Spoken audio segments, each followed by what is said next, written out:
कटोत्कटसुन्दरदन्दिमुखं भुजगेन्द्रसुसर्पगदाभरणम्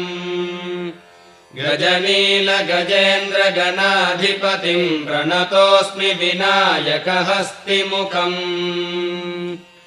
सुरसुरगणपतिसुन्दरकेशं ऋषिगणपतियज्ञसमानम् भव भव गणपति पद्मशरीरं जय जय गणपति दिव्य नमस्ते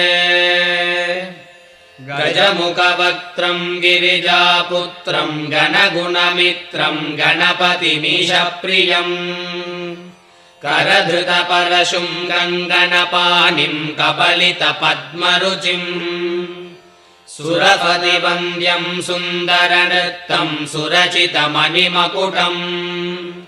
प्रणमत देहं प्रकटितकालं षड्